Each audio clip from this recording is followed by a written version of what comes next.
Magandang araw. Welcome to my vlog. The YouTube channel is Rolis Vlog 0.9. Bablog ko lang po yung avocado na binigay sa akin ng suki ko sa taga Cavite siya. Ito ay past 3 years na niya naitanim at humaharbis na siya ngayon. Ito yung binigay niya sa akin na sample ng bigyan niya sa akin seedlings na avocado na binote. Ito po yung bunga niya. Binote. Ito yung hinog na ho. Green lang talaga ang balat niya. Green. Binote to. Tapos ito naman yung yung evergreen naman, yung avocado natin na Tagalog. Ayan o. Para siyang bumbilya. Ayan o. Evergreen. Ganito ang style niya. Para siyang bumbilya. Yan, mga pabilog. Ayan o. Malinamnam po ang laman ito. Kahalin tulad siya ng hash avocado. Ito yung mga galing niya po sa akin ito na binili niya ng variety. Ito ay yung avocado na ordinary. At ito yung avocado na binote.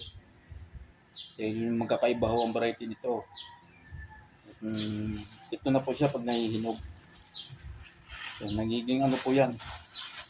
Nagiging purple o violet. Ito siya. Ito. Yan. Tapos ito naman yung Central Bangkok. Yan. Ang tamis ho, nagbukas ako ng isa. Ito, kumain ako. Kinain ko. Matamis siya, Central Bangkok.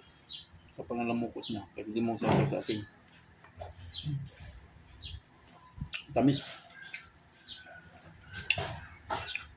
Parang may sukal.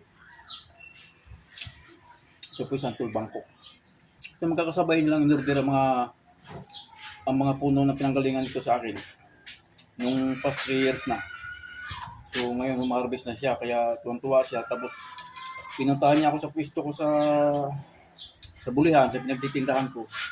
Ayan, binigay niya sa akin kahapon. Sabi, ayan, tikman mo yung bunga ng mga binili ko sa iyo. Kaya sabi ko, papasalamat ako kay Sir Lito. Ini matagal ko ng suki, talagang good buyer yun. Anong orderin nyo, basta mayroon lang din ako, nadadala ko sa kanya. Sa mga order po, sa mga gusto pang mag-abil ng ibang fruit-bearing trees, kindly direct message na po sa aking Facebook page o na Rolis Vlog 0.9. Sa aking may bago akong YouTube channel ngayon ginawa, paki-subscribe na rin ninyo, paki-share at para mo ma-update po lang lahat ng aking mga vlog. So marami pong salamat at hanggang dito na lamang po. And God bless you all.